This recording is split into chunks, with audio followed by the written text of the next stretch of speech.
동창회에 나갔다가 반장에게 연봉을 질문받았습니다.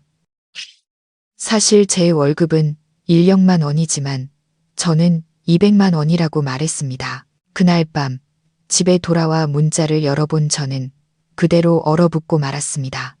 제 이름은 박지훈. 올해 막 30이 되었습니다. 흔히들 말하는 30이면 뜻을 세운다는 이리얼리의 나이. 이제는 일과 삶이 안정기에 접어들어야 할 때죠. 겉으로 보기에 제 인생은 누구도 불평할 수 없을 만큼 완벽해 보일 겁니다.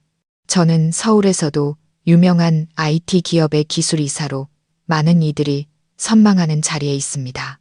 지금 살고 있는 강남의 고급 오피스텔은 28층에 위치해 매일 밤 화려한 도시의 야경을 한눈에 담을 수 있죠. 네온사인 불빛들은 마치 검은 벨벳 위에 흩뿌려진 다이아몬드처럼 반짝이지만 아름다운 만큼이나 차갑고 멀게만 느껴집니다. 제 월급 1력만 원은 명품을 사고 고급 외제차를 몰며 여유로운 생활을 하기에 충분한 액수입니다. 아마 시골에 계신 부모님은 평생 꿈도 꾸지 못할 생활이겠죠. 하지만 이 모든 화려함 뒤에는 떨쳐낼 수 없는 불안감, 누구에게도 털어놓지 못하는 깊은 두려움이 자리 잡고 있습니다. 그것은 마치 작은 벌레처럼 밤낮으로 제 영혼을 갉아먹으며 단 하루도 편안한 잠을 이루지 못하게 합니다. 그 두려움은 제 과거, 제가 평생을 바쳐 벗어나려 했던 저의 근본에서 시작되었습니다. 강원도의 척박한 시골 마을. 1년 내내 거센 바람만 불던 곳, 고기 반찬 한 번 먹는 것이 큰 사치였던 곳. 저는 다른 사람들이 저의 출신을 알게 될까봐 두려웠습니다. 동정 어린 시선, 저 녀석 용됐네 하는 수군거림, 혹은 그보다 더한 경멸 어린 평가들이 무서웠습니다. 살갑게 안부를 물으며 시작되지만 결국 돈을 빌려달라는 부탁으로 끝나는 먼 친척들의 전화가 두려웠습니다.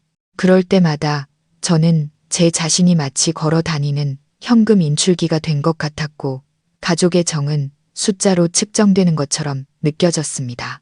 바로 그 두려움 때문에 저는 스스로에게 단단한 껍질을 씌웠습니다. 사람들과의 교류를 피하고 새로운 친구를 사귀는 것을 극도로 꺼렸죠. 회사 동료들은 저를 유능하고 진지하지만 다가가기 어려운 상사로만 알고 있습니다. 그들은 제가 주말마다 친구들을 만나거나 영화를 보는 대신 텅 빈 이 고급 오피스텔에 스스로를 가둔다는 사실을 모릅니다. 내 개의 벽과 컴퓨터 화면에 무미건조한 코드들을 친구 삼아 저는 돈과 지위라는 견고한 성벽을 쌓아 올렸습니다. 그 성벽이 제 출신에 대한 자격지심과 열등감을 가려주길 바랐죠. 하지만 저는 틀렸습니다. 성벽이 높아질수록 저는 더욱 외로워졌습니다. 물질적 풍요는 영혼의 공허함을 채워주지 못했고 오히려 제 안의 불안감을 더욱 깊게 파고들었습니다. 흙냄새가 나던 시골집에서 호롱불 아래 온 가족이 둘러앉았던 어린 시절이 떠올랐습니다. 가난했지만 집안에는 늘 웃음소리가 가득했죠. 평생 농사만 지으신 아버지는 제 머리를 쓰다듬으며 말씀하시곤 했습니다. 재산은 있다가도 없는 것이지만 배움과 올바른 마음은 평생 내 곁을 지켜줄 게다.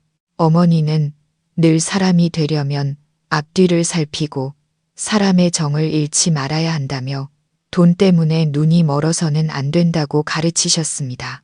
그 가르침을 저는 항상 마음속 깊이 새기고 있었습니다. 저는 부모님께 자랑스러운 아들이 되기 위해 쉬지 않고 공부하고 노력하여 오늘에 이르렀습니다. 하지만 치열한 도시의 생존 경쟁 속에서 저는 어느새 제 자신의 일부를 잃어버린 것 같았습니다. 두려움과 물질의 허영심에 이끌려 한 사람의 가치는 그가 소유한 것이 아니라 어떻게 살고 사람을 대하는지에 있다는 사실을 잊고 말았습니다. 오늘 밤도 여느 때처럼 저는 창가에 서서 반짝이는 도시를 내려다보며 스스로에게 묻습니다. 나는 무엇을 찾고 있는 걸까? 이것이 정말 내가 원했던 삶일까? 대답은 저 멀리 불빛처럼 아득하고 거대한 침묵으로 돌아올 뿐입니다. 그런 상념에 잠겨 있을 때 정적을 깨고 갑자기 전화벨이 울렸습니다. 익숙한 불안감이 다시금 심장을 조여왔습니다. 화면을 흘깃 보니 모르는 번호였습니다. 평소 같으면 절대 받지 않았을 겁니다. 귀찮은 스팸 전화이거나 혹은 제 번호를 알아낸 먼 친척일 테니까요. 하지만 오늘따라 이상한 충동에 이끌려 통화 버튼을 눌렀습니다. 여보세요. 지훈이 맞냐? 나 기억해. 수화기 너머로 들려오는 목소리는 이상할 만큼 익숙했습니다.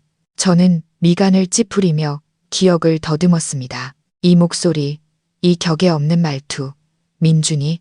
혹시 김민준? 제가 머뭇거리며 묻자 수화기 너머에서 큰 웃음소리가 터져 나왔습니다. 야, 맞네. 아직 날 기억하는구나. 진짜 반갑다. 오랜만이다.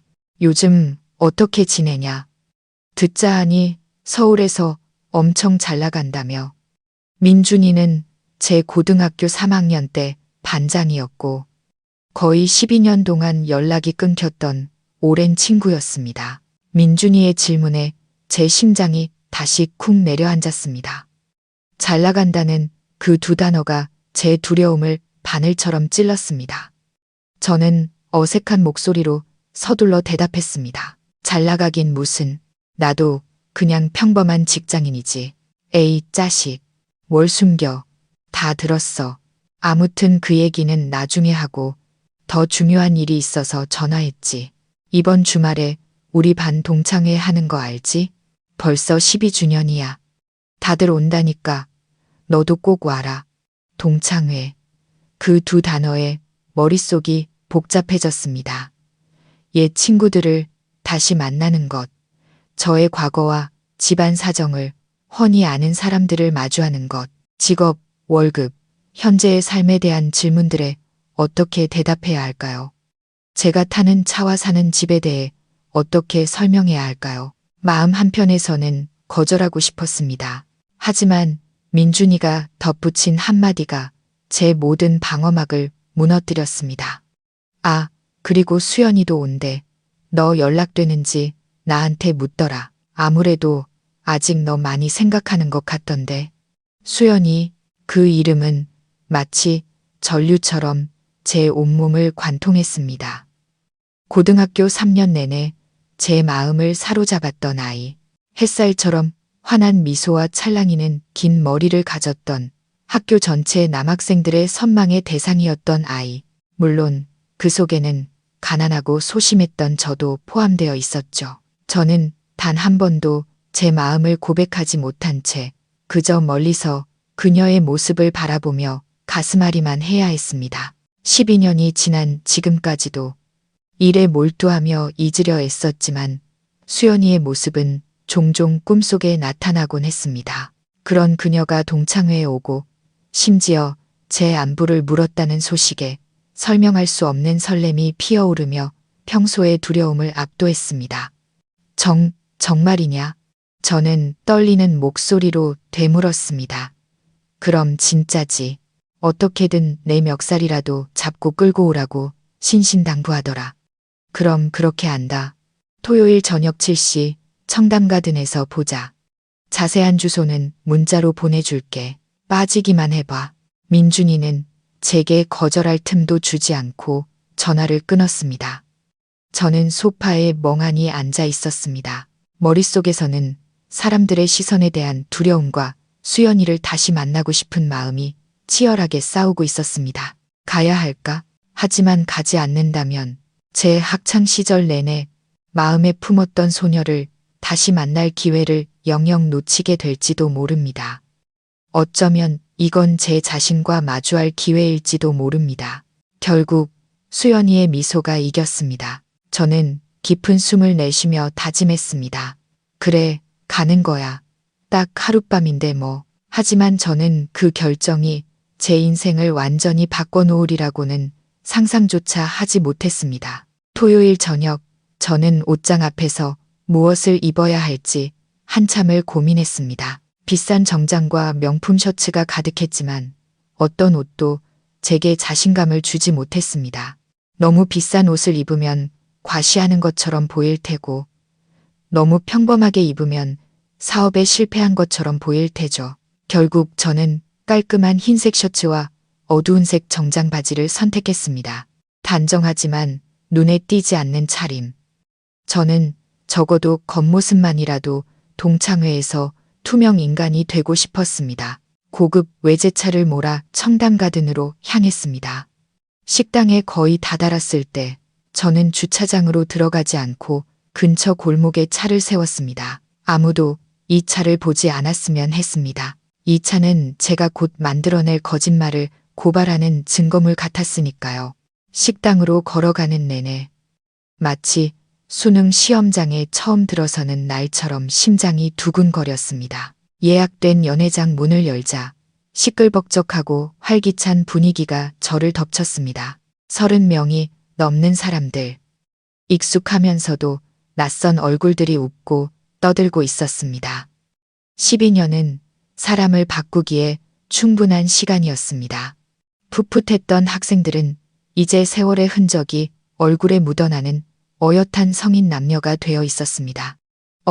박지훈, 여기야, 여기. 민준이가 저를 발견하고 큰 소리로 외치며 손을 흔들었습니다. 저는 어색하게 웃으며 민준이의 테이블로 향했습니다. 몇몇 친구들이 저를 알아보고 반갑게 어깨를 두드렸습니다. 이야, 이게 누구야? 박지훈 맞냐? 오랜만이다. 너 서울에서 엄청 성공했다며. 쏟아지는 질문에 저는 그저 멋쩍게 웃을 수밖에 없었습니다. 그리고 그 시끄러운 인파 속에서 저는 그녀를 보았습니다. 수연이는 방 한쪽 구석에서 조용히 친구들과 이야기를 나누고 있었습니다. 그녀는 제 기억 속 모습 그대로 아름다웠지만 이제는 성숙한 여인의 깊이가 더해져 있었습니다. 길었던 머리는 어깨까지 오는 단발로 바뀌어 한결 활기차고 세련돼 보였습니다. 연한 하늘색 원피스는 소박하지만 우아했고 화려하게 꾸미지 않았음에도 이상하게 사람을 끄는 매력이 있었습니다. 제 시선을 느꼈는지 수연이가 고개를 돌렸습니다. 저를 발견한 순간 그녀의 눈이 반짝 빛나며 환한 미소가 입가에 번졌습니다. 그 미소는 12년 전 제 심장을 뛰게 했던 바로 그 햇살 같은 미소였습니다. 심장이 미친 듯이 뛰기 시작했습니다. 주변의 모든 소음이 사라지고 오직 수연이의 모습만 남은 것 같았습니다. 저는 깊게 숨을 들이쉬고 용기를 내어 그녀에게 다가갔습니다. 안녕, 수연아. 떨리지 않으려 애쓰며 말을 건넸습니다. 지훈아, 안녕. 수연이가 맑고 따뜻한 목소리로 대답했습니다. 오랜만이다. 와줘서 정말 기뻐. 나도. 저는 얼굴이 화끈거리는 것을 느끼며 말했습니다. 우리는 자리에 앉았고 처음에는 대화가 조금 어색했습니다. 일상적인 안부를 물으며 서로의 근황을 확인했지만 수연이의 눈빛과 미소는 제 마음을 한없이 따뜻하고 편안하게 만들어 주었습니다. 마치 그녀 앞에서는 마음속 깊은 곳에 억눌러 두었던 걱정과 두려움을 잠시 잊을 수 있을 것 같았습니다. 저는 12년 전 짝사랑하던 학교 퀸카 옆에 앉아 어쩔 줄 몰라 하던 소심한 남학생으로 돌아간 기분이었습니다. 그 순간 시간이 영원히 멈췄으면 좋겠다고 생각했습니다. 하지만 현실은 곧 저를 다시 끌어당길 것이고 저는 제가 곧 내뱉을 거짓말과 마주해야 한다는 것을 알고 있었습니다. 파티는 매우 활기찬 분위기 속에서 진행되었습니다. 다들 학창 시절의 추억을 이야기하며 웃음꽃을 피웠습니다. 웃음소리와 건배 소리가 끊이지 않았습니다. 마치 12년의 세월이 지워지고 모두가 순수했던 그 시절로 돌아간 것 같았습니다. 식사가 끝난 후 반장인 민준이가 유리잔을 톡톡 치며 모두의 이목을 집중시켰습니다. 자자, 모두들 조용. 12년 만에 이렇게 모였는데 각자 어떻게 사는지 소개하는 시간을 갖는 게 어때? 그래야 서로 돕고 살지. 민준이의 제안에 모두가 뜨겁게 호응했습니다. 차례대로 한 명씩 일어나 자신의 근황을 이야기했습니다. 선생님이 된 친구도, 의사가 된 친구도, 자기 사업을 하는 친구도 있었습니다. 대부분 안정적인 삶을 꾸리고 있었습니다. 저는 조용히 앉아 있었습니다. 불안감이 스멀스멀 피어올랐습니다. 곧 제 차례가 올 것이라는 걸 알았기 때문입니다. 무슨 말을 해야 할까?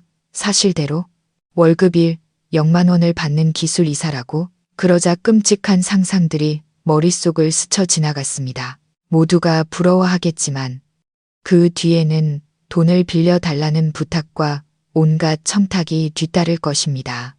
저는 그런 것을 원치 않았습니다. 저는 그저 옛 친구들과 특히 수연이와 조용한 저녁을 보내고 싶었을 뿐입니다. 다음은 우리 태식이. 민준이가 맞은편 테이블에 앉아 술로 얼굴이 벌개진 뚱뚱한 남자를 가리켰습니다. 태식이가 불룩 나온 배를 내밀며 일어났습니다. 손목에 번쩍이는 금시계를 일부러 과시하며 쩌렁쩌렁한 목소리로 말했습니다. 친구들, 나 태식이다.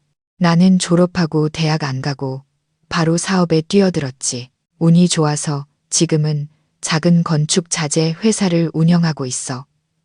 뭐 수입은 그럭저럭 외제차 한두 대 바꿀 정도는 돼. 태식이는 하하하 웃으며 만족스러운 눈빛으로 좌중을 훑었습니다. 여기저기서 감탄사가 터져 나왔습니다. 태식이는 더욱 신이 나서 수십억짜리 계약과 해외여행에 대해 떠들어댔습니다. 저는 그의 저속한 자랑이 역겨웠고 제 정체를 숨겨야겠다는 결심을 더욱 굳혔습니다.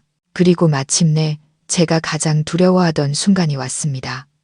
자, 마지막으로 우리 모두가 기다려온 인물. 우리 학교 수석 졸업생 박지훈, 민준이가 저를 향해 손을 뻗었습니다. 모든 시선이 제게 쏠렸습니다. 심장이 멎는 것 같았습니다. 목이 바싹 말라왔습니다. 모두의 호기심, 어린 눈빛과 함께 수연이의 기대에 찬 눈빛도 느껴졌습니다. 그녀는 저를 보며 부드럽게 미소 짓고 있었습니다. 마치 힘내라는 응원 같았습니다. 바로 그 미소 때문에 저는 위험한 결정을 내렸습니다. 제 부유함이 저와 그녀 사이의 벽이 되게 하고 싶지 않았습니다. 저는 천천히 일어나 심호흡을 하고 최대한 자연스러운 미소를 지으려 애썼습니다. 안녕, 친구들. 제 목소리는 조금 잠겨 있었습니다. 나 지훈이야. 대학 졸업하고 그냥 작은 IT 회사에 다니고 있어. 평범한 프로그래머, 흔히 말하는 코더야. 저는 잠시 말을 멈추고 사람들의 반응을 살폈습니다. 몇몇은 이해한다는 듯 고개를 끄덕였습니다. 저는 담담한 목소리로 말을 이었습니다. 일은 그냥 저냥 안정적이고 월급은 얼마 안 돼. 한 200만 원 정도. 이 험한 서울에서 그냥 하루하루 버티고 사는 거지. 제가 200만 원이라는 액수를 말했을 때 몇몇 친구들의 얼굴에 스치는 놀라움과 실망감을 똑똑히 보았습니다. 그들은 학교 수석 졸업생에게 더 많은 것을 기대했을 겁니다. 태식이는 저를 경멸하는 듯한 눈빛으로 쳐다보며 비웃었습니다. 꼴 좋다고 말하는 것 같았습니다. 하지만 저는 신경 쓰지 않았습니다. 수연이를 흘끗 보았습니다. 그녀는 여전히 저를 보고 있었지만 그 눈빛에는 실망이나 무시가 없었습니다. 오히려 공감과 이해가 담겨 있었습니다. 저는 마음이 한결 가벼워지는 것을 느꼈습니다. 거짓말은 이미 뱉어졌습니다. 저는 스스로를 평범하고 심지어 친구들보다 뒤처지는 사람으로 만들었지만 적어도 제가 원했던 안전은 얻었습니다. 저는 이제 안심하고 수연이 옆에 앉아 돈 때문에 멀어질 걱정 없이 평범한 친구처럼 대화할 수 있게 되었습니다. 저는 이것이 그저 자신을 보호하기 위한 악의 없는 거짓말일 뿐이라고 스스로를 위로했습니다. 하지만 저는 그 거짓말이 저를 제 진짜 모습과 마주하게 할 일련의 사건들의 시작이 될 줄은 꿈에도 몰랐습니다. 제 소개가 끝난 후 연회장의 분위기는 미묘하게 바뀌었습니다. 아까까지 제게 쏠렸던 호기심 어린 시선들은 이제 태식이에게로 향했습니다. 그는 제 월급 200만 원 이야기를 들은 후 더욱 자신을 과시할 명분을 얻은 듯 했습니다. 야, 지훈아.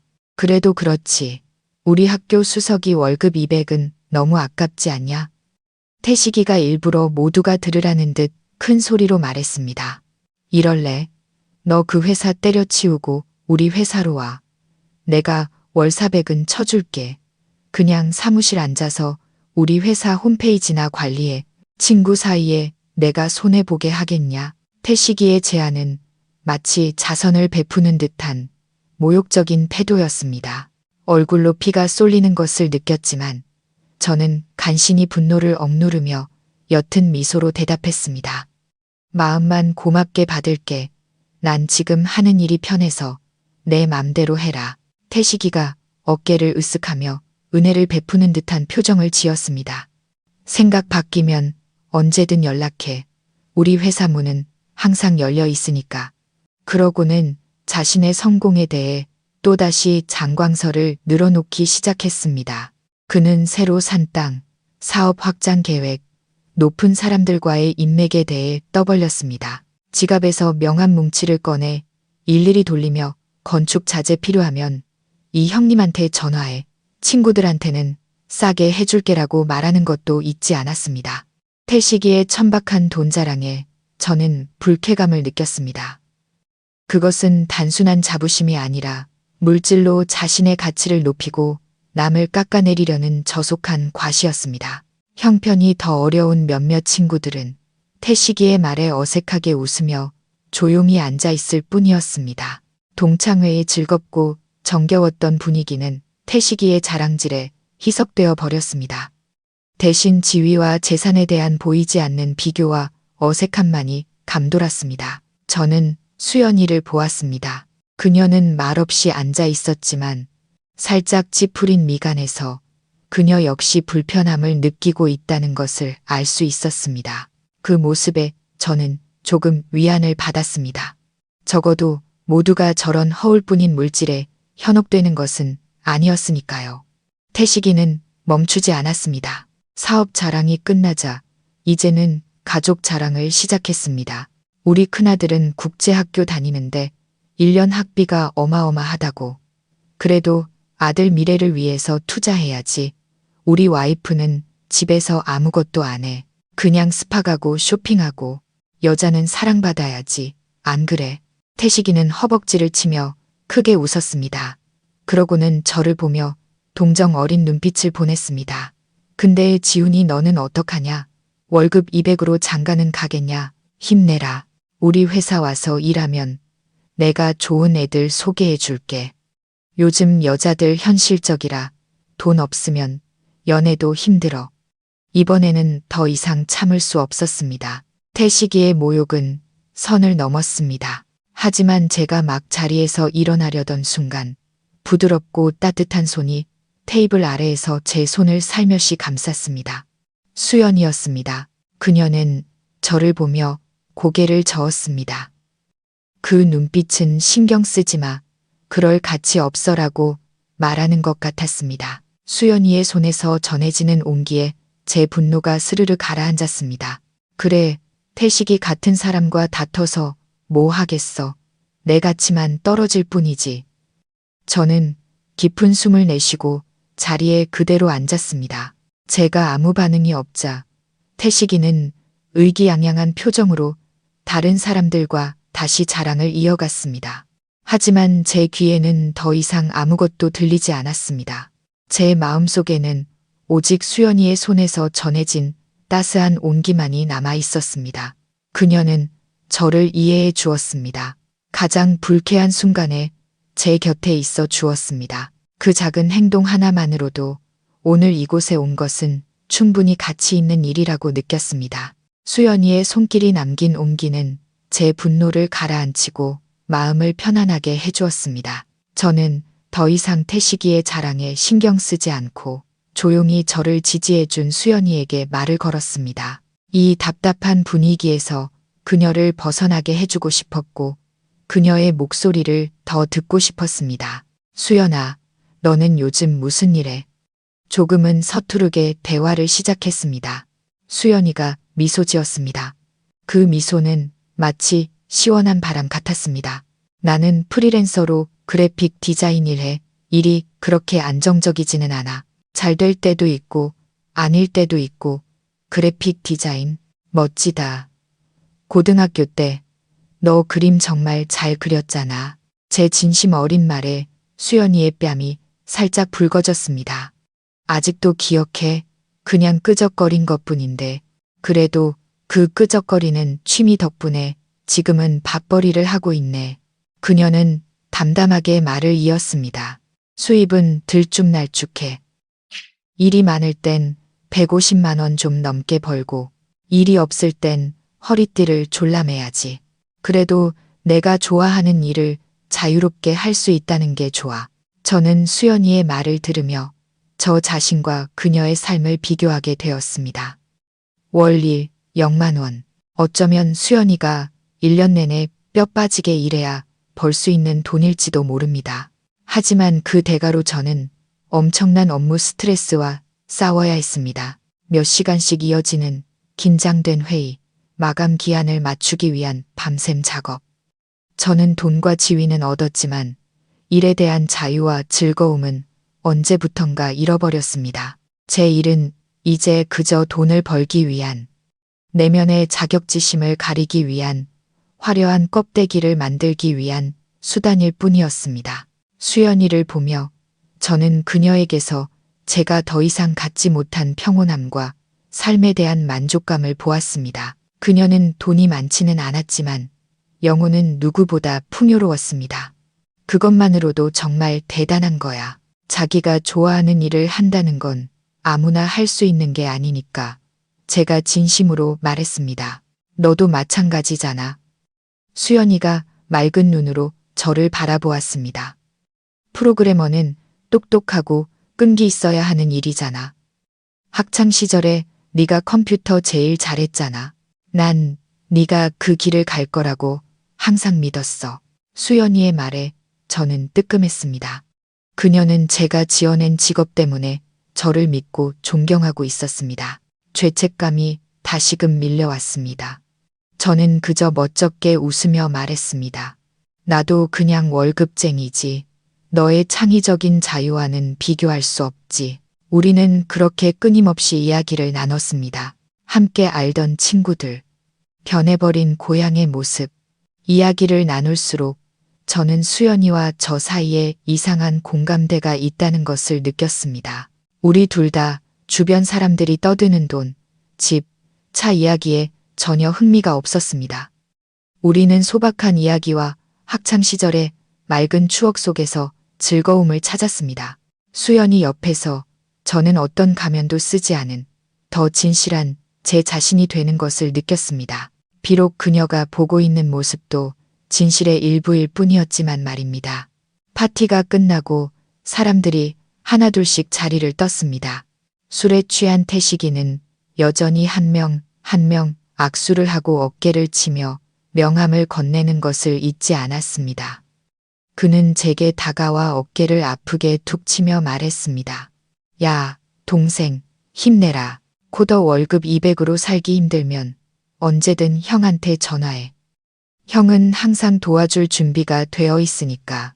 저는 그저 웃기만 했습니다. 이 좋은 저녁을 무의미한 말다툼으로 망치고 싶지 않았습니다. 저는 친구들에게 작별 인사를 하고 조용히 나왔습니다.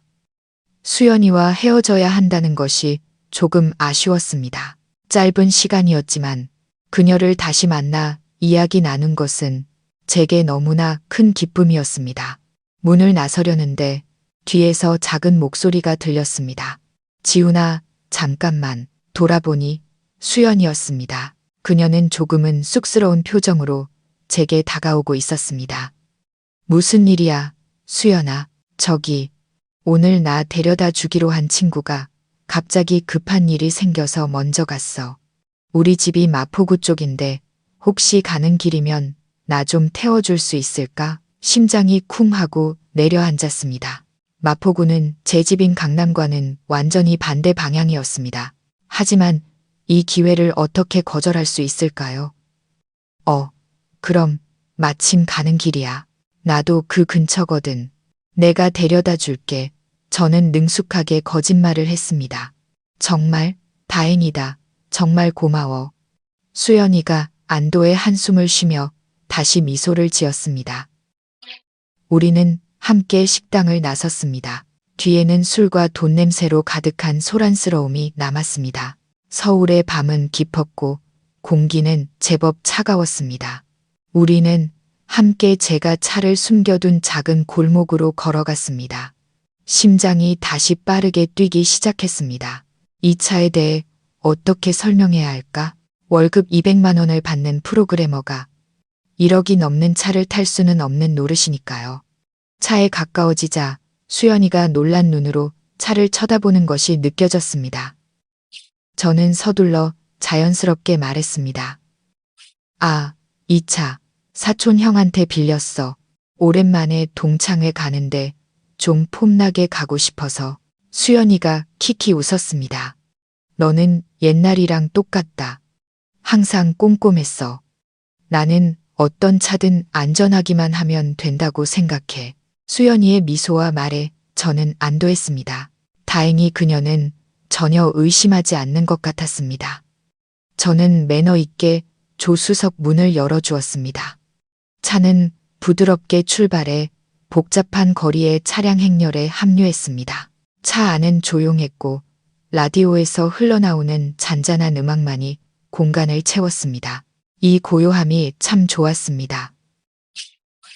제 아파트의 외로운 침묵과는 달랐습니다. 이것은 제가 아끼는 사람과 함께하는 공유하는 침묵이었습니다. 우리는 고등학교 시절의 추억을 이야기하기 시작했습니다. 선생님, 친구들, 숙제를 안 해서 벌을 섰던 일, 함께 자전거를 타고 강변을 달리던 오후, 기억들이 맑고 아름답게 되살아났습니다.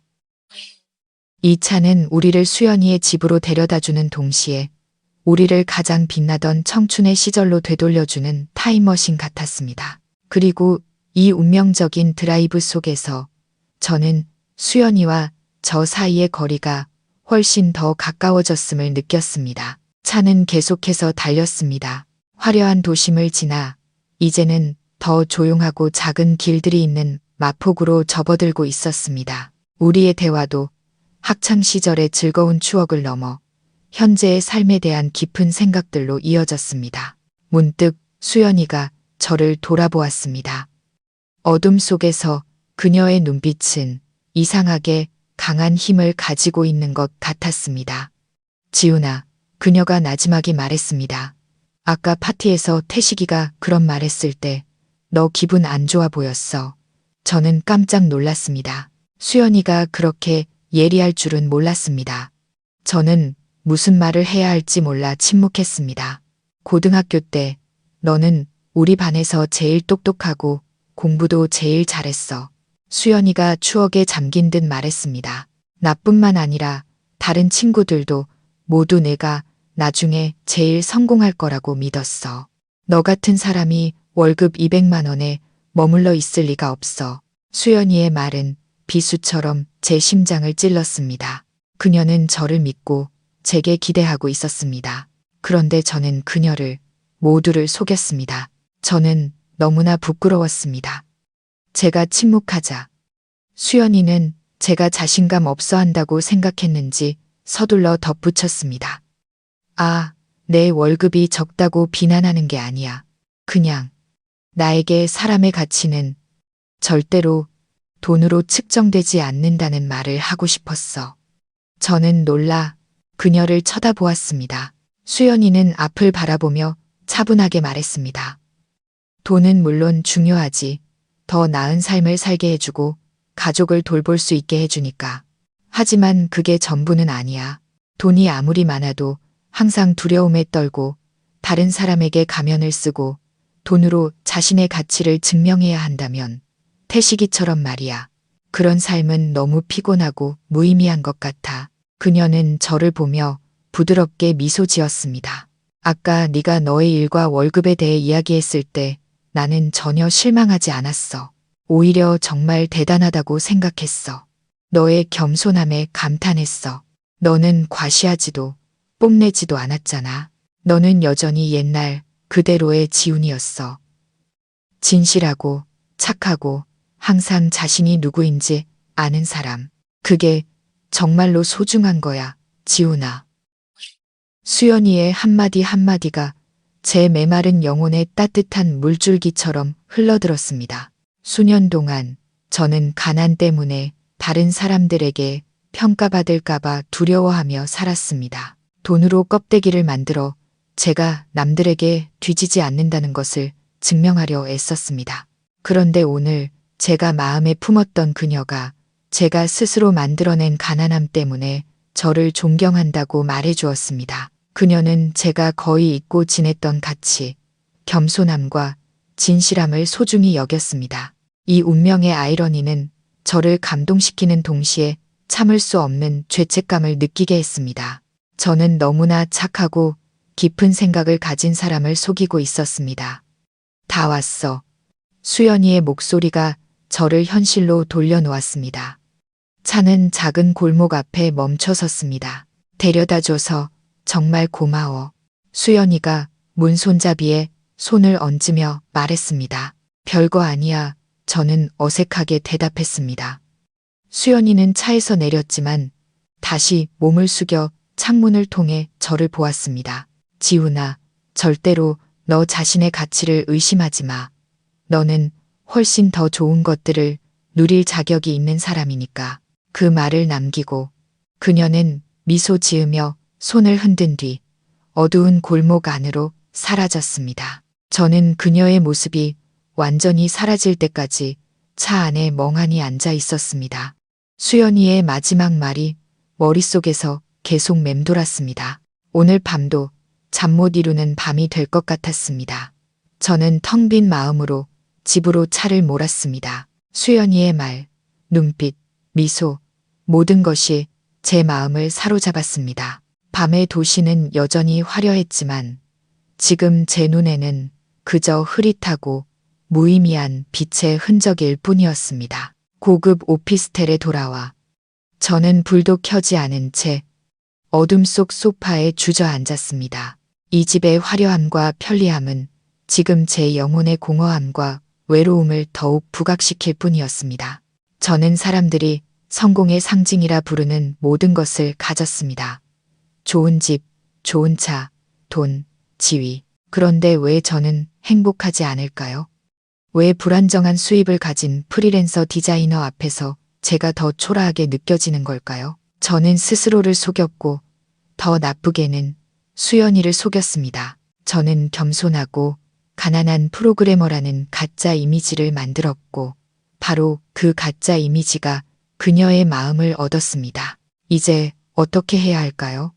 계속 거짓말을 해야 할까요? 아니면 모든 것을 고백해야 할까요? 만약 제가 진실을 말한다면 수연이는 지금처럼 다정한 눈빛으로 저를 봐줄까요? 아니면 저를 다른 사람의 마음이나 떠보는 위선자, 거짓말쟁이라고 생각할까요? 두려움이 다시 저를 덮쳤습니다. 혼란스러운 생각에 잠겨 있을 때 주머니 속 휴대폰이 울렸습니다. 모르는 번호로 온 새로운 메시지였습니다. 심장이 쿵쾅거렸습니다. 수연이라는 강한 예감이 들었습니다. 떨리는 손으로 메시지를 열었습니다. 안전하게 데려다줘서 고마워. 잘 자. 역시 수연이었습니다. 평범한 감사 인사였지만 그것만으로도 마음이 따뜻해졌습니다. 저도 잘 자라고 답장을 하려던 순간 화면이 다시 밝아졌습니다. 수연이에게서 온 또 다른 메시지였습니다. 이번 메시지의 내용은 저를 그대로 얼어붙게 만들었습니다. 태식이가 얼마나 성공했는지는 모르겠지만 한 가지는 확실히 알아. 그 사람은 너보다 성공한 게 아니야. 지훈아. 저는 그 문장을 몇 번이고 다시 읽었습니다. 한 글자 한 글자가 망치처럼 제 머리를 내리쳤습니다. 그 사람은 너보다 성공한 게 아니야. 왜 수연이가 이런 말을 하는 걸까요? 좋은 차를 타고 좋은 집에 사는 사업가가 월급 200만 원짜리 프로그래머보다 성공하지 못했다니요? 저를 위로하는 말일까요? 아니면 무언가를 눈치챈 걸까요? 제 거짓말에 허점이 있었던 걸까요? 아니면 그녀는 성공에 대해 전혀 다른 정의를 가지고 있는 걸까요? 수많은 질문이 제 머릿속을 헤집었습니다. 저는 벌떡 일어나 거실을 서성였습니다. 마치 거대한 비밀, 제 인생관을 완전히 바꿔버릴 수도 있는 비밀 앞에 서 있는 기분이었습니다. 수연이에게 다시 문자를 보내 명확하게 물어보고 싶었지만 어디서부터 시작해야 할지 몰랐습니다. 수연이의 메시지는 너무나 갑작스럽고 깊이가 있어서 똑똑하다고 자부하던 저조차도 당황하게 만들었습니다. 한참을 망설인 끝에 저는 결국 단 하나의 문자만 보낼 수 있었습니다. 짧지만 저의 모든 놀라움과 혼란, 호기심을 담은 물음표였습니다. 저는 숨을 죽이고 그녀의 답장을 기다렸습니다. 1분도 채 되지 않아 휴대폰이 다시 울렸습니다. 심장이 터질 것 같았습니다. 서둘러 메시지를 열었습니다. 이번에는 짧은 문장이 아니라 꽤 긴 장문의 글이었습니다. 내가 그렇게 말해서 이상했지. 그랬을 거야. 하지만 난 정말 그렇게 생각해. 나에게 성공은 돈을 얼마나 많이 버는지, 어떤 차를 타고 어떤 집에 사는지가 아니야. 그런 것들은 그냥 몸 밖에 있는 것들이잖아. 오늘은 있지만 내일은 없어질 수도 있는 거니까. 내가 생각하는 진짜 성공은 수많은 세월 동안 세상과 부딪히고 넘어지면서도 자기 자신의 본질을 잃지 않는 것, 처음처럼 맑은 마음을 지키는 것, 돈 때문에 변질되거나 지위 때문에 거만해지지 않는 거야. 저는 한 글자 한 글자 읽어 내려가며 등줄기를 타고 흐르는 전율을 느꼈습니다. 수연이의 성공에 대한 정의는 소박하지만 너무나 깊었습니다.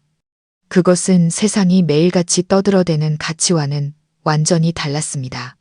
수연이의 메시지는 계속되었습니다.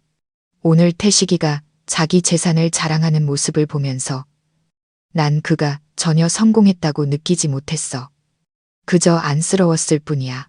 그는 내면의 공허함을 채우기 위해 그런 물질적인 것들을 이용해야만 했던 거야. 하지만 너는 옛날 그대로였어. 여전히 착하고 진실했지. 너는 자랑할 필요가 없어. 너의 가치는 그런 것들에 있지 않으니까. 나는 12년 전에 똑똑하고 착했던 박지훈의 모습을 다시 볼 수 있었어. 그 오랜 세월 속에서도 자기 자신을 지켜낸 것, 그게 가장 큰 성공이야. 지훈아, 메시지를 다 읽고 저는 그대로 굳어버렸습니다. 손에 들린 휴대폰이 갑자기 천근만근처럼 무겁게 느껴졌습니다. 이제 모든 것이 명확해졌습니다. 수연이는 제 거짓말을 전혀 의심하지 않았습니다. 그녀는 그저 삶과 사람의 가치에 대해 다른 시각을 가지고 있었을 뿐이고, 아이러니하게도 그 시각으로 제가 만들어낸 가짜 모습을 칭찬하고 있었습니다.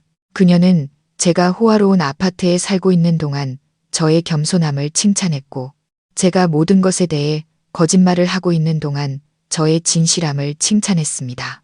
제 안의 죄책감과 자책감은 극에 달했습니다. 저는 제가 너무나 비겁하고 수연이가 제게 보내준 좋은 말들을 받을 자격이 없다고 느꼈습니다. 옛날 부모님의 가르침이 귓가에 맴돌았습니다. 재산은 사라져도 배움과 마음은 영원히 남는다. 돈 때문에 눈이 멀어서는 안 된다. 저는 배움도 얻었고 재산도 얻었지만 제 마음은 어땠을까요? 두려움과 자격지심에 흐려져 있었습니다. 저는 일어나 발코니로 나갔습니다. 밤바람이 세차게 얼굴을 스쳤습니다. 아래를 내려다보자 도시의 불빛은 여전히 반짝였지만 제 눈에는 이제 그것들이 영혼 없는 빛으로 보였습니다. 유리창에 비친 제 모습을 보았습니다. 명품 옷을 입고 고급 아파트에 서 있는 남자, 하지만 고통으로 일그러진 얼굴. 그건 제가 아니었습니다. 제 진짜 모습은 돈과 지위라는 껍데기 아래 어딘가에 묻혀버렸습니다. 수연이의 말이 저를 일깨웠습니다. 그녀는 제가 길을 잘못 들었다는 것을 보여주었습니다. 저는 헛된 가치를 뱉느라 한 인간의 가치를 이루는 가장 핵심적인 것을 잊고 있었습니다. 저는 변해야 한다는 것을 알았습니다. 제 진짜 모습을 되찾아야 했습니다. 그리고 제가 해야 할 첫 번째 일은 아마도 제가 만들어낸 거짓말과 마주하는 것일 겁니다. 하지만 어떻게 해야 할까요? 그 질문이 머릿속에서 계속 맴돌 뿐 답을 찾을 수 없었습니다. 저는 여전히 소파에 미동도 없이 앉아 있었습니다. 어둠 속에서 휴대폰 화면만이 제 멍한 얼굴을 비추는 유일한 빛이었습니다. 수연이의 메시지들은 꿀처럼 달콤하면서도 독약처럼 쓰라리게 제 눈앞에서 춤을 추었습니다. 저는 짝사랑하던 그녀에게 칭찬을 받고 있었지만 그것은 제가 공들여 연기한 존재하지 않는 겸손한 인물에 대한 칭찬이었습니다. 이 아이러니가 제 가슴을 아프게 찔렀습니다. 휴대폰이 다시 한번 울리며 제 생각의 흐름을 끊었습니다. 또 수연이의 메시지였습니다. 저는 두려움과 기대를 안고 메시지를 열었습니다. 내가 이런 말을 해서 널 불편하게 한 건 아니지. 내가 좀 말이 많았나 봐. 하지만 오늘 동창회에서 네가 변하지 않은 모습을 봐서 정말 기뻤어. 많은 사람들이 변하고 헛된 것을 했는 동안 너는 침착함과 겸손함을 잃지 않았잖아. 그 모습이 옛날의 지훈이를 떠올리게 했어. 말수는 적었지만 항상 친구들을 도와줄 준비가 되어 있었고 늘 전교 1등을 하면서도 절대 잘난 척하지 않았던 학급 부반장. 너의 그 겸손함은 정말 소중한 거야. 소중하다. 수연이는 제 겸손함에 대해 소중하다는 단어를 썼습니다. 하지만 그녀는 그 겸손함이 두려움과 자격지심을 감추기 위한 껍데기일 뿐이라는 것을 몰랐습니다. 저는 겸손한 것이 아니라 숨기고 있었고 침착한 것이 아니라 두려워하고 있었습니다.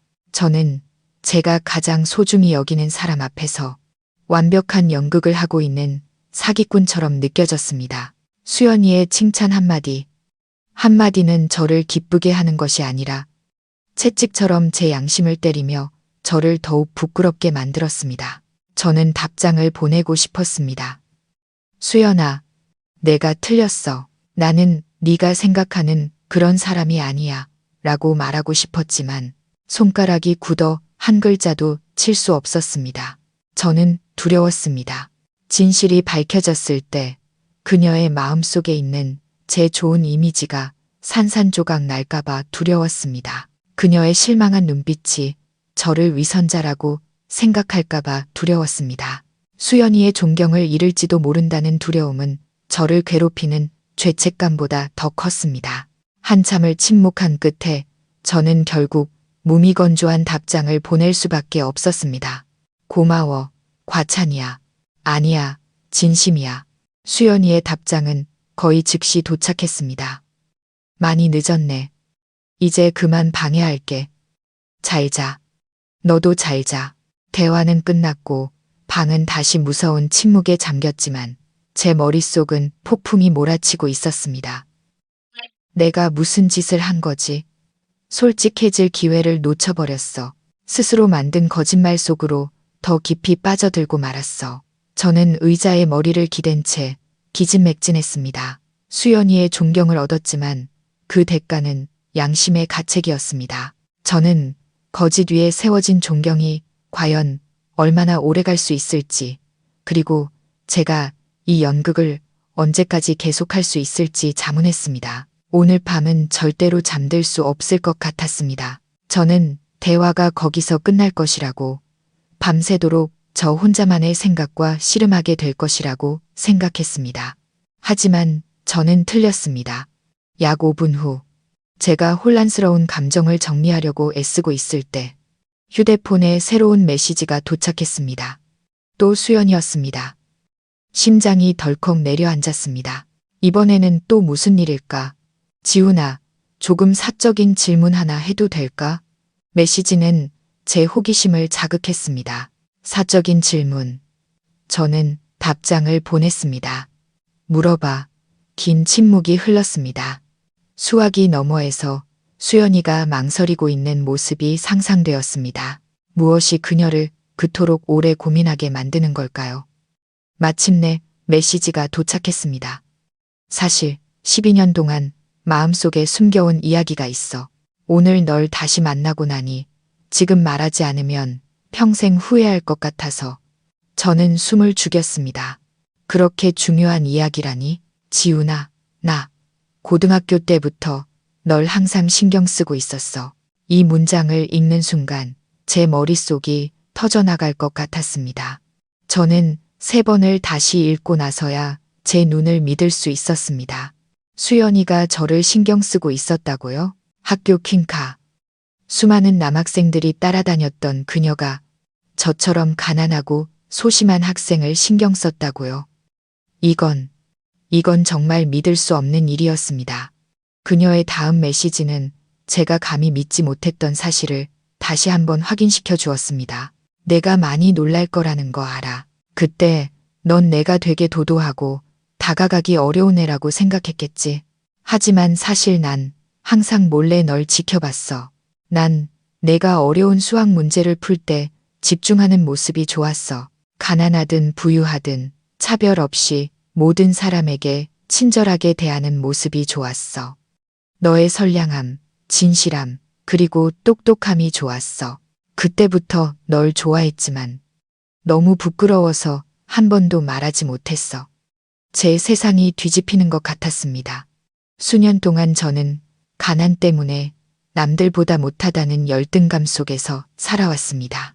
수연이 같은 여자의 마음을 얻으려면 돈이 많아야 하고 사회적 지위가 있어야 한다고 생각했습니다. 바로 그 생각이 저를 돈 버는 일에 미친 듯이 몰두하게 만들었고 결국 제 자신조차 알아보지 못하는 다른 사람으로 만들어버렸습니다. 그런데 이제 와서 보니 수연이는 제가 손에 아무것도 쥐고 있지 않았을 때부터 저를 좋아했다는 것이었습니다. 그녀는 제가 타시려 했던 물질적인 것들 때문이 아니라 제가 점점 잃어가고 있던 인간적인 가치와 품성 때문에 저를 좋아했던 것입니다. 이 진실은 제 얼굴에 찬물을 끼얹는 것 같았고 긴 꿈에서 저를 깨어나게 했습니다. 저는 망연자실했습니다. 죄책감과 후회가 밀려와 저를 집어삼켰습니다. 내가 내 인생에 무슨 짓을 한 거지? 그림자를 굳느라 가장 소중한 것들을 뒤에 남겨두고 왔구나. 수연이는 12년 전에 진짜 제 모습을 좋아했습니다. 그렇다면 지금의 저는 어떨까요? 거짓말쟁이, 돈에 집착하는 사람, 그녀가 진실을 알게 된다면 저를 계속 좋아해 줄까요? 지훈아, 거기 있어.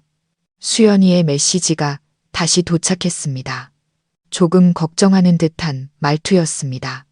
내가 널 무섭게 했나? 미안해. 그냥 내가 아무 말도 안 한 걸로 생각해줘. 저는 떨리는 손가락으로 서둘러 답장했습니다. 아니, 무섭지 않아. 그냥 너무 놀라서 그래. 말해줘서 고마워. 저는 더 이상 무슨 말을 해야 할지 몰랐습니다. 수연이의 비밀은 제가 감히 상상하지도 못했던 문을 열어주었지만 동시에 저를 그 어느 때보다 더 곤란한 상황으로 몰아넣었습니다. 어떻게 그녀의 진실한 마음에 거짓된 얼굴로 마주할 수 있을까요? 수연이와의 대화가 끝난 후 저는 더 이상 가만히 앉아 있을 수 없었습니다.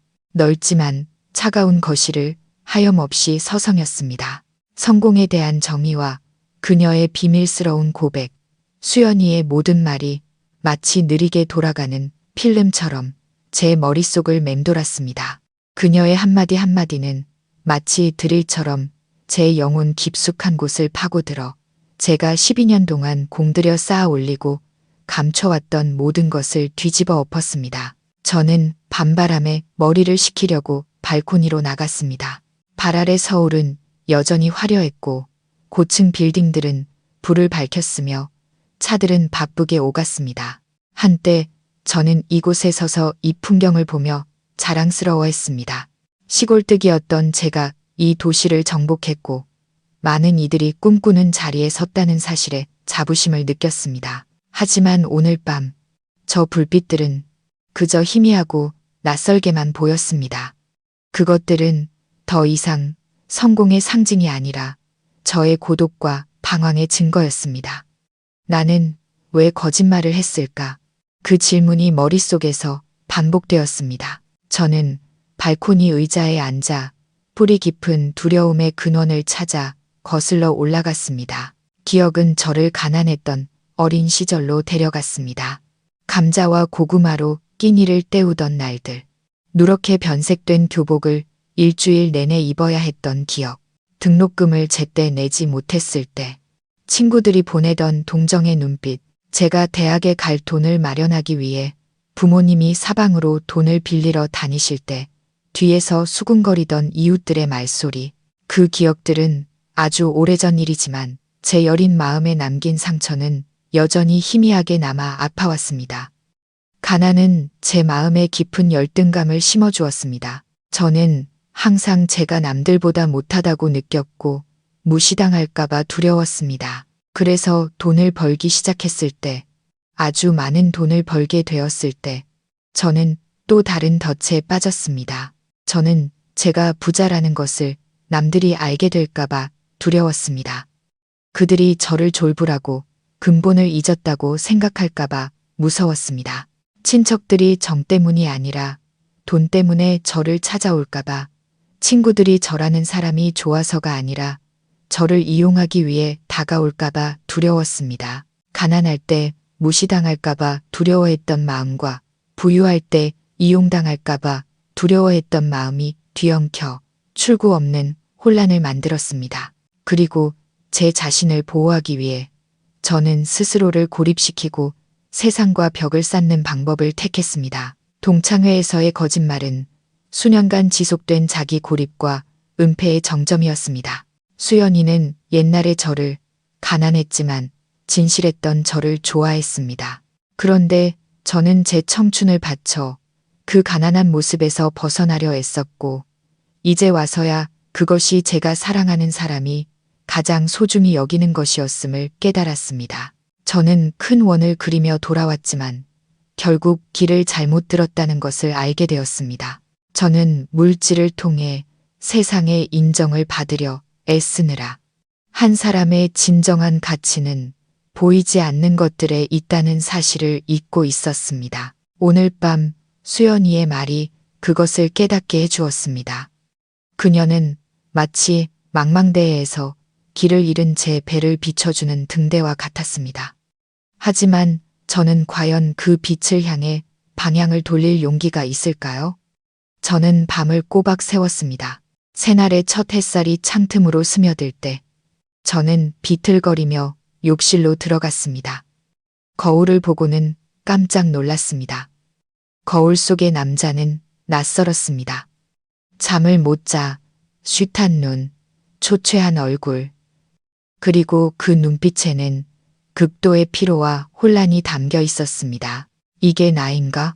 회사 사람들이 늘 보던 자신감 넘치는 기술 이사의 모습이 맞는가? 아니, 이것이 바로 내 진짜 모습이었습니다. 두려움과 모순으로 가득 찬 약한 인간. 저는 더 이상 제 자신을 알아보지 못했습니다. 돈과 과거에 대한 강박이 제 삶을 지배하도록 내버려 두었습니다. 저는 변했습니다. 다른 사람의 시선을 너무나 의식한 나머지 진실을 왜곡하고 스스로 만든 배역 속에서 살아가는 사람이 되었습니다. 저는 돈을 저와 다른 사람들의 성공의 척도로 삼았습니다. 태식이의 과실을 경멸의 눈초리로 보았지만 사실 저와 그가 뭐가 달랐을까요? 우리 둘 다 돈의 노예였습니다. 단지 그는 밖으로 표현했고 저는 안으로 숨겼을 뿐입니다. 저는 제 고급 오피스텔을 둘러보았습니다. 모든 것이 세련되고 비싼 것들로 채워져 있었습니다. 벽에 걸린 추상화, 수입 가죽 소파, 거대한 커브드 TV. 한때 저는 이 모든 것을 자랑스러워했습니다. 이것들이 제 성공과 끊임없는 노력의 증거라고 생각했습니다. 하지만 지금 제 눈에 그것들은 그저 생명 없는 물질 덩어리일 뿐이었습니다. 그것들은 제 마음에 평화를 가져다 주지 못했고 제 마음속 공허함을 채워주지 못했습니다. 이 집은 따뜻한 보금자리가 아니라 제가 스스로를 가둔 황금 세장이었습니다. 수연이의 말과 마음이 저를 깨웠습니다. 그녀는 제게 다른 길, 다른 삶의 방식을 보여주었습니다. 사람의 가치가 재산이 아니라 진실함, 친절함, 그리고 자기 자신이 될 용기로 측정되는 삶. 저는 더 이상 그녀를 속일 수 없었습니다. 제 자신을 더 이상 속일 수 없었습니다. 저는 수연이에게 진실을 말해야만 했습니다. 이 결정은 단호하고 강력하게 내려졌습니다. 수연이에게 실망감을 줄까, 그녀에게 무시당할까 두려웠지만, 이제 그 두려움은 제 자신에 대한 혐오감보다 크지 않았습니다. 더 이상 이 양심의 가책 속에서 살 수 없었습니다. 결과가 어떻든, 수연이가 저를 받아주든 아니든, 저는 진실을 말해야 했습니다. 그것이 제 영혼의 평화를 되찾고 부끄럽지 않게 제 자신과 마주할 수 있는 유일한 방법이었습니다. 저는 깊은 숨을 내쉬었습니다. 가슴이 조금은 가벼워진 것 같았습니다. 앞으로의 길이 험난할 수도 있겠지만 적어도 이제는 어디로 가야 할지 알게 되었습니다. 제가 해야 할 첫 번째 일은 수연이에게 메시지를 보내는 것, 진심 어린 고백이자 사과를 전하는 것이었습니다. 휴대폰 화면 앞에 앉았지만 첫 문장을 쓰는데 거의 1시간이 걸렸습니다. 이것은 복잡한 코드를 짜거나 중요한 프로젝트를 발표하는 것보다 훨씬 더 어려운 일이었습니다. 이번에는 이성뿐만 아니라 제 심장과 모든 후에 진심을 담아 글을 써야 했기 때문입니다. 저는 수없이 쓰고 지우기를 반복하며 제 생각을 가장 잘 표현할 수 있는 단어를 찾으려 애썼습니다. 마침내 저는 제 마음을 담은 편지를 완성했습니다. 그것은 단순한 고백이 아니라 제 약하고 두려움 많은 내면을 수연이 앞에 전부 드러내는 것이었습니다. 저는 감사 인사로 시작했습니다. 수연아, 어젯밤 네가 해준 말들 정말 고마워. 그 말들이 나에게 얼마나 중요했는지 너는 모를 거야. 그 말들이 나를 아주 긴 잠에서 깨어나게 해줬어. 그리고 저는 바로 본론으로 들어갔습니다. 하지만 바로 그렇기 때문에 나는 너무나 큰 죄책감과 부끄러움을 느껴. 네가 칭찬해준 그 겸손하고 진실한 모습은 사실 하나의 거짓말 위에 세워진 것이었거든. 수연아, 나는 너에게 거짓말을 했어. 정말 미안해. 저는 심호흡을 하고 계속해서 써내려갔습니다. 이번에는 제가 숨겨왔던 모든 진실이었습니다. 사실 나는 평범한 프로그래머가 아니야. IT 회사의 기술 이사로 일하고 있고 내 월급은 200만 원이 아니라 1억만 원이야. 어젯밤 내가 몰았던 차도 내 차가 맞아. 빌린 게 아니야. 저는 수연이가 이 부분을 읽고 큰 충격을 받을 것을 알았지만 멈출 수 없었습니다. 저는 그녀에게 그 거짓말 뒤에 숨겨진 이유를 알려줘야 했습니다. 내가 많이 놀라고 어쩌면 실망할 거라는 거 알아. 하지만 제발 나를 믿어줘. 내가 거짓말을 한 건 자랑하거나 누군가를 떠보려는 게 아니었어. 내가 거짓말을 한 건 두려웠기 때문이야. 나는 가난한 집에서 자랐고 그 과거가 항상 나를 따라다녔어. 그것은 내 마음에 자격지심과 다른 사람들이 나를 무시할 거라는 끊임없는 두려움을 심어줬어. 그리고 돈을 많이 벌게 되자 또 다른 두려움이 생겼어. 이용당할 거라는 두려움. 사람들이 돈 때문에 나에게 다가올 거라는 두려움. 바로 그 두려움들이 나를 폐쇄적이고 의심 많은 사람으로 만들었고 항상 나 자신을 숨기게 했어. 동창회에서의 거짓말은 나 자신을 보호하려 했던 어리석고 비겁한 행동이었어. 내가 틀렸어. 마지막으로 저는 그녀에게 용서를 구하며 어떤 결정이든 받아들이겠다는 말로 끝을 맺었습니다. 나는 너에게 내 모든 진실을 털어놓았어. 모순되고 약한 내 모습을. 너의 마음과 말들이 내가 이 진실과 마주할 용기를 줬어. 이 사실을 알고 난 후에 네가 나를 더 이상 존중하지 않거나 다시는 보고 싶어 하지 않아도 이해해. 모든 걸 받아들일게. 하지만 나는 너에게 사과해야 했고 내 자신에게 솔직해야 했어. 정말 미안해, 수연아. 저는 메시지 전체를 다시 한번 읽었습니다. 한 문장 한 문장이 제 속마음이었습니다. 떨리는 손으로 저는 눈을 감고 전송 버튼을 눌렀습니다.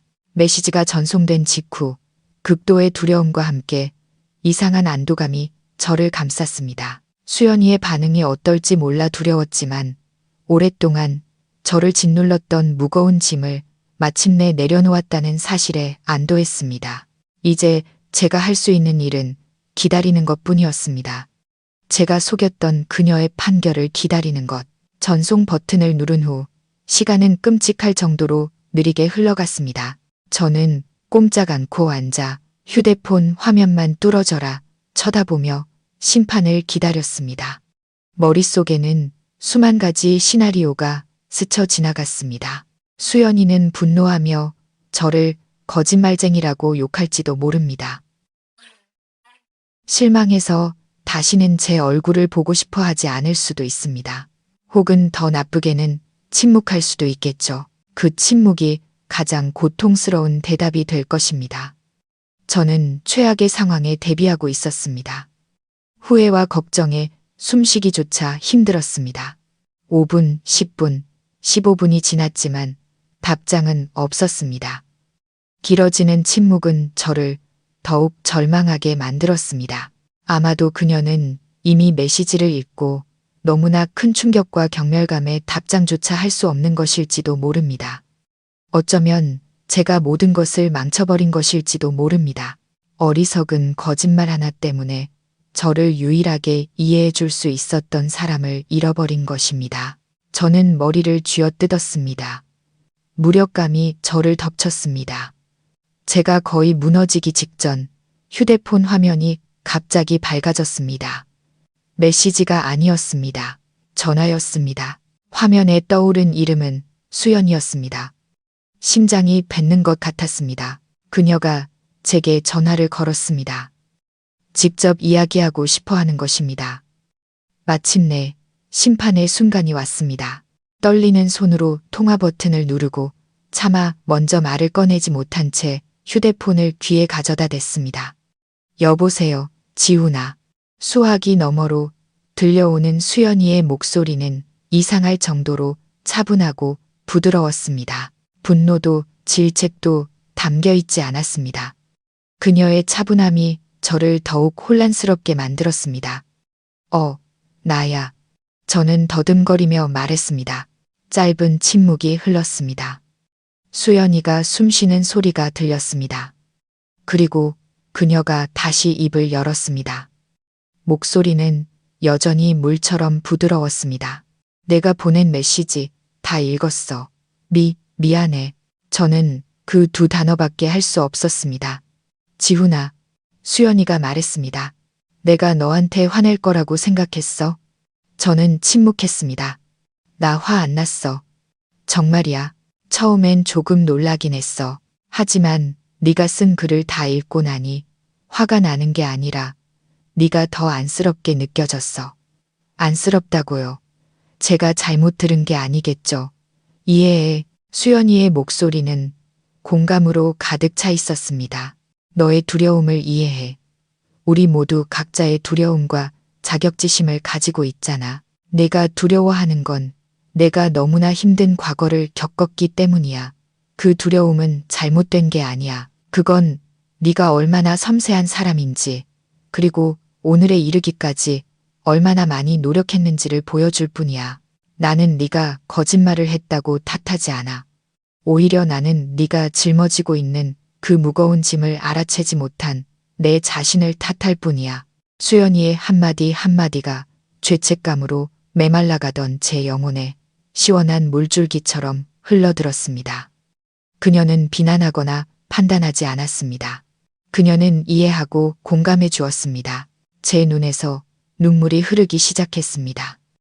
안도와 감동의 눈물이었습니다. 수년 동안 저는 항상 강한 척하며 모든 것을 혼자 짊어지려 애썼습니다.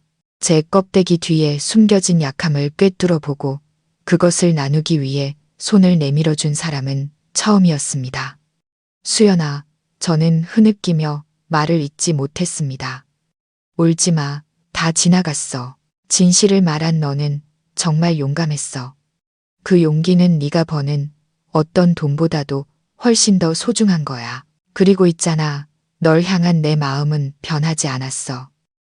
오히려 모든 것을 알고 나니 네가 더 소중하게 느껴져. 너의 노력과 그리고 지금 이 순간에 너의 진실함까지도. 그녀는 잠시 말을 멈추고 단호한 목소리로 덧붙였습니다. 그리고 지훈아, 이걸 믿어줘. 진정한 친구는 절대 돈 때문에 너에 대한 태도를 바꾸지 않아. 만약 누군가가 네가 부자라는 이유만으로 너를 멀리한다면 그건 진짜 친구가 아니야. 그런 관계에 얽매일 필요 없어. 수연이의 말은 제가 스스로를 가두었던 감옥의 문을 활짝 열어주는 열쇠와 같았습니다. 그녀는 제가 제 안의 두려움과 싸우는 이 길에서 혼자가 아니라는 것을 보여주었습니다. 그리고 무엇보다 중요한 것은 그녀가 제게 사람의 정과 삶의 진정한 가치에 대한 믿음을 주었다는 것입니다. 그 감동적인 통화 이후 저와 수연이는 다음 날 만나기로 했습니다. 화려한 레스토랑이 아닌 강가의 작은 찻집에서 조용히 이야기할 수 있는 공간을 택했습니다. 제가 도착했을 때 수연이는 이미 기다리고 있었습니다. 소박한 꽃무늬 원피스를 입은 그녀의 단발머리가 바람에 가볍게 흩날렸습니다. 그녀는 평화롭고 아름다워 보였습니다. 저를 발견한 그녀는 따뜻함과 이해가 가득 담긴 미소를 지어주었습니다. 수년 만에 처음으로 저는 어떤 가면도 쓰지 않은 채 다른 사람과 마주 앉을 수 있었습니다. 저는 수연이에게 모든 것을 털어놓았습니다. 가난했던 대학 시절, 지금의 자리에 오르기까지의 피나는 노력, 그리고 부유함 속에서의 고독과 방황까지. 수연이는 조용히 들어주었습니다. 그녀의 시선은 한 번도 저를 떠나지 않았고 그 눈빛에는 나눔과 격려가 담겨 있었습니다. 이제 내가 왜 거짓말을 했는지 이해하겠지. 저는 약간의 걱정이 섞인 목소리로 물었습니다. 수연이는 고개를 끄덕이며 손을 뻗어 제 손 위에 살며시 올려놓았습니다. 응, 이해해. 나를 믿고 모든 걸 나눠줘서 고마워. 지훈아, 너의 문제는 돈이 아니야. 돈은 잘못이 없어. 문제는 우리가 돈을 어떻게 바라보고 대하느냐에 있어. 저는 그녀의 설명을 기다렸습니다. 상상해봐. 수연이는 강 저편을 바라보며 말했습니다. 돈은 칼과 같아. 아주 날카로운 도구지. 그 칼로 과일을 깎아 사랑하는 사람에게 줄 수도 있고 맛있는 음식을 만들어 줄 수도 있어. 하지만 그 칼로 다른 사람을 해치거나 자기 자신을 해칠 수도 있지. 잘못은 칼에 있는 게 아니라 그 칼을 사용하는 사람에게 있는 거야. 수연이의 비유는 단순했지만 제게는 너무나 깊은 울림을 주었습니다. 너는 아주 좋은 도구를 손에 넣었어. 수연이가 다시 저를 똑바로 쳐다보며 말했습니다. 하지만 좋은 것을 만드는데 사용하는 대신 너는 벽을 쌓고 그 안에 스스로를 가둬버렸어. 너는 돈을 두려워하고 돈에 집착했어. 도구를 주인으로 만들고 스스로를 그 노예로 만들어버린 거야. 수연이의 말 한마디 한마디가 제 마음속 엉킨 실타래를 풀어주는 것 같았습니다. 그렇습니다. 저는 돈의 노예였습니다. 그럼 이제 어떻게 해야 할까? 저는 작은 학생처럼 진지하게 물었습니다. 수연이는 미소 지었습니다. 주인이 되도록 노력해봐. 돈을 단순히 도구로 생각해. 그 도구로 아주 많은 의미 있는 일을 할 수 있을 거야. 시골에 계신 부모님을 더 잘 모실 수도 있고, 형제들을 합리적으로 도울 수도 있어. 내가 믿는 프로젝트에 투자해서 더 많은 일자리를 만들 수도 있지. 그리고 가장 중요한 건 수연이가 강조했습니다. 네가 그 돈을 벌게 해준 너의 기술과 지식을 더 어려운 환경에 있는 다른 사람들을 돕는 데 사용하는 거야. 그녀는 제 손을 부드럽게 쥐었습니다. 돈은 최종 목표가 아니야, 지훈아. 그저 수단일 뿐이야. 인생의 목표는 우리가 하는 일에서 기쁨과 평화, 그리고 의미를 찾는 거야. 이제 너의 도구를 사용해서 그런 것들을 찾아봐. 넌 분명히 찾을 수 있을 거야. 그날 오후 우리는 오랫동안 함께 앉아 있었습니다. 저는 처음으로 돈에 대해 그렇게 편안하고 가볍게 이야기할 수 있었습니다. 수연이는 저를 용서해 준 것뿐만 아니라 제 마음의 상처를 치유해 주고 제 인생의 방향을 다시 찾게 도와주었습니다. 찻집을 나서며 저는 다시 태어난 기분이었습니다. 수년간 저를 짓눌렀던 무거운 짐이 사라졌습니다. 앞으로의 길이 쉽지는 않겠지만 이제는 더 이상 혼자가 아니었습니다. 수연이의 말이 제 마음에 새로운 씨앗을 심었습니다. 저는 제 재산을 더 이상 부담이나 두려움으로 보지 않고 하나의 자원이자 기회로 보기 시작했습니다. 저는 수연이의 말처럼 제 도구를 의미 있는 일을 하는데 사용하고 싶었습니다. 바로 다음 날 저는 회사 인사팀을 찾아가 사회 공헌 활동 프로그램에 대해 문의했습니다. 놀랍게도 우리 회사에는 자선기금이 있었고 정기적으로 봉사 프로젝트를 진행하고 있었습니다. 이전에는 전혀 관심이 없었지만요. 아마도 일에, 아니 돈 버는 일에 너무 몰두했기 때문일 겁니다. 저는 꿈의 날개라는 이름의 프로젝트에 참여 신청을 했습니다. 외곽 지역 보육원의 어려운 환경에 있는 아이들에게 무료로 코딩을 가르치는 프로그램이었습니다. 처음 보육원에 간 날, 저는 조금 어색했습니다. 15명의 아이들이 낡은 교실에 앉아 호기심과 경계심이 섞인 눈으로 저를 쳐다보고 있었습니다. 아이들을 보며 저는 문득 옛날 제 모습이 떠올랐습니다. 저도 저 아이들처럼 가난했고 배우고 싶었고 운명을 바꾸고 싶었습니다. 저는 수업을 시작했습니다. 처음에는 분위기가 조용했지만 인내심을 갖고 쉽게 설명하자 아이들은 점차 흥미를 보이기 시작했습니다. 수줍게 손을 드는 아이들이 생겨났고 순수하지만 똑똑한 질문들이 쏟아졌습니다. 아이들이 직접 첫 코드를 작성하여 화면에 간단한 이미지와 글자를 띄웠을 때 교실에는 맑은 웃음소리가 터져 나왔습니다. 저는 이렇게 기뻤던 적이 없었습니다. 이 기쁨은 거액의 보너스를 받거나 큰 계약을 따냈을 때의 느낌과는 완전히 달랐습니다. 이것은 순수한 기쁨, 나눔에서 오는 만족감이었습니다. 제 지식이 어린 영혼들의 마음에 열정의 불꽃을 지피는 것을 보는 기쁨. 저는 더 이상 엄격한 이사가 아니라 아이들에게 하나하나 친절하게 가르쳐주는 큰 형이 되었습니다. 매 주말마다 저는 보육원을 찾았습니다. 코딩뿐만 아니라 아이들의 이야기를 들어주고 함께 놀아주었습니다. 제 돈으로 컴퓨터와 책을 더 사주고 아이들을 격려하기 위한 작은 선물도 준비했습니다. 저는 마치 잃어버렸던 어린 시절의 한 조각을 되찾은 것 같았습니다. 저의 변화는 보육원에서 그치지 않았습니다. 회사에서는 동료들에게 더 개방적이고 친근하게 대했습니다. 단체 활동에 적극적으로 참여하고 경험을 나누며 부하 직원들을 도왔습니다. 모두가 제 변화에 놀랐습니다. 까칠했던 이사님이 이제는 훨씬 다가가기 쉽고 따뜻해졌다고들 했습니다. 저는 더 이상 제 아파트에서 외로움을 느끼지 않았습니다. 제 삶은 이제 훨씬 풍요롭고 의미 있어졌습니다. 저는 은행 계좌의 숫자가 아니라 제가 도운 사람들의 미소와 감사하는 눈빛에서 평화와 만족을 찾았습니다. 그날 수연이가 제 마음에 심었던 씨앗은 이제 꽃을 피우고 열매를 맺기 시작했습니다. 한 달이 빠르게 지나갔습니다. 제 삶은 색과 의미로 가득 찬 새로운 장으로 넘어갔습니다. 저는 제 내면 깊은 곳에서부터 진정으로 변했음을 느꼈습니다. 그리고 제가 가장 감사해야 할 사람이 바로 수연이라는 것을 알고 있었습니다. 지난 한 달 동안 우리는 꾸준히 연락을 주고받았습니다.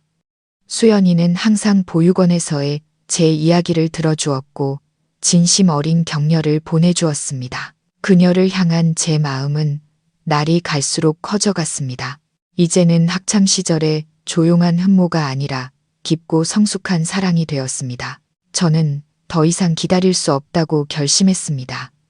제 마음을 그녀에게 고백해야 했습니다. 저는 조용한 골목에 있는 작은 카페에서 수연이를 만나기로 했습니다.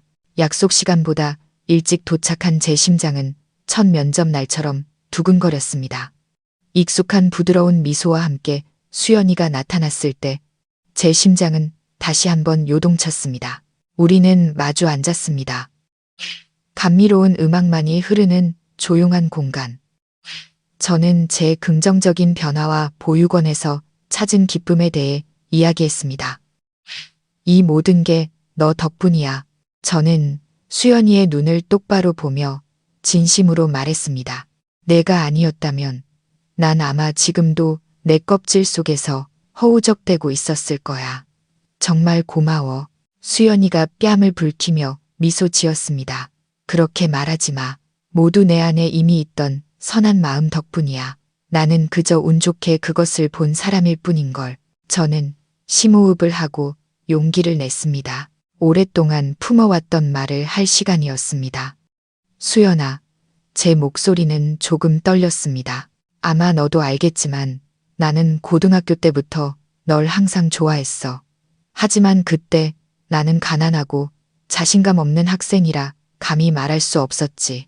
12년이 지나는 동안 내 모습은 한 번도 내 마음에서 흐려진 적이 없어. 그리고 지금 다시 널 만나고 너와 이야기하고 너에게 이해받으면서 그 마음은 더욱 강해졌어. 수연아, 사랑해. 나에게 기회를 줄 수 있을까? 말을 마친 저는 숨을 죽이고 대답을 기다렸습니다. 심장이 터질 것 같았습니다. 수연이는 저를 보았습니다. 그녀의 눈은 눈물로 반짝였습니다. 그녀는 바로 대답하는 대신 행복한 미소를 지었습니다. 그리고 그녀는 저를 깜짝 놀라게 한 이야기를 들려주었습니다. 내가 왜 그래픽 디자인을 선택했는지 알아, 지훈아? 저는 의아해하며 고개를 저었습니다. 너 때문이었어. 수연이가 부드럽게 말했습니다. 고등학교 2학년 미술 시간이었어. 선생님이 내 그림에 영혼이 없다고 하셨지. 그때 난 너무 슬퍼서 그림을 포기하려고 했어. 그런데 그때 무뚝뚝해 보이기만 하던 학급 부반장인 내가 내게 다가와 말했어. 내 그림 정말 예쁘다. 나는 이 그림에서 자유로운 영혼을 느껴. 아름다운 것을 만드는 꿈을 절대 포기하지 마. 라고 너의 그 한마디가 나에게 정말 큰 힘이 됐어. 나는 네가 말한 것처럼 아름다운 것을 만들기 위해 이 길을 걷기로 결심했어. 저는 그대로 굳어버렸습니다. 저는 그런 말을 했다는 것을 전혀 기억하지 못했습니다. 제 무심코 던진 격려 한마디가 수연이의 인생에 그렇게 큰 영향을 미쳤다니요. 수연이가 애정어린 눈빛으로 저를 보았습니다. 나는 12년 동안 널 기다렸어, 지훈아. 내가 어떻게 거절할 수 있겠어. 수연이의 대답에 제 안의 모든 감정이 터져 나왔습니다. 행복, 놀라움, 감동. 저는 손을 뻗어 그녀의 손을 잡았습니다. 수연이의 손에서 전해지는 온기가 제 심장까지 따뜻하게 만들었습니다. 알고 보니 우리는 아주 오래전부터 보이지 않는 끈으로 연결되어 있었던 것입니다. 우리의 사랑은 그렇게 부드럽고 평범하게 시작되었습니다. 화려한 데이트도 비싼 선물도 없었습니다. 우리의 행복은 함께 강변을 거닐거나 제가 직접 저녁을 차려주거나 주말에 함께 보육원에 가서 아이들과 노는 것과 같은 소박한 것들이었습니다. 수연이 곁에서 저는 온전한 제 자신이 될 수 있었습니다. 더 이상 아무것도 숨길 필요가 없었습니다. 저는 그녀에게 일의 스트레스에 대해 털어놓았고 그녀는 깊이 있는 조언을 해주었습니다. 그녀는 제게 새로운 디자인 아이디어를 공유했고 저는 그녀의 창의력에 감탄했습니다. 우리는 서로에게 가장 든든한 버팀목이 되었습니다. 저 또한 제 수입을 더 이상 숨기지 않았습니다. 하지만 과시하지도 자격지심을 느끼지도 않았습니다. 저는 돈을 현명하고 의미 있게 사용하는 법을 배웠습니다. 시골 부모님 댁을 수리해드리고 동생들이 사업을 시작할 자금을 보태주었으며 우리 두 사람의 이름을 딴 작은 장학 재단을 만들어 고향의 어려운 학생들을 돕기 시작했습니다. 좋은 일을 할 때마다 제 마음은 평화롭고 기뻤습니다. 어느 일요일, 저는 수연이를 데리고 고향집에 갔습니다. 옛날의 흙집은 이제 모든 것이 갖춰진 깨끗한 새 집으로 바뀌어 있었습니다. 평생 고생하신 부모님은 이제 편안한 노후를 즐기실 수 있게 되었습니다. 제가 수연이를 데려오자 두 분은 무척 기뻐하셨습니다. 어머니는 수연이의 손을 잡고 예쁘고 착하다며 칭찬을 아끼지 않으셨습니다. 아버지는 저와 마주 앉으셨습니다. 그의 눈에는 자부심이 반짝였습니다. 내가 이렇게 큰 일을 해낼 줄은 몰랐다. 아버지가 제 어깨를 두드리셨습니다. 하지만 내가 가장 자랑스러운 것은 네가 돈을 얼마나 많이 버느냐가 아니라 네가 너의 뿌리를 잊지 않고 앞뒤를 살피며 다른 사람들을 도울 줄 아는 사람이 되었다는 것이다. 이제야 네가 진정한 어른이 되었구나. 아버지의 말씀에 코끝이 찡해졌습니다. 마침내 저는 부모님의 바람을 물질 뿐만 아니라 제 삶의 방식으로도 이루어 드린 것입니다. 그날 오후 저와 수연이는 제 어린 시절의 추억이 깃든 익숙한 둑길을 걸었습니다. 시원한 바람이 불어왔고 푸른 논이 끝없이 펼쳐져 있었습니다. 우리는 아무 말 없이 손을 꼭 잡았지만 서로의 마음속에 가득 찬 평화와 행복을 느낄 수 있었습니다. 저는 제 곁에 있는 그녀, 제 인생을 완전히 바꾸어 놓은 사람을 바라보았습니다. 저는 진정한 행복이 높은 수입이나 많은 재산에 있는 것이 아니라는 것을 깨달았습니다. 진정한 행복은 나의 진짜 모습을 이해하고 사랑해주는 사람을 만나는 것, 내가 믿는 가치에 따라 살아가며 내 능력으로 이 세상을 조금이라도 더 나은 곳으로 만드는 것. 저는 더 이상 황금 세장 속의 외로운 이사가 아니었습니다. 저는 제 길을 찾았고 삶의 진정한 가치를 찾았습니다. 그리고 그 길 위에는 운 좋게도 수연이가 함께하고 있었습니다. 그것이야말로 제가 얻은 가장 큰 재산이었습니다.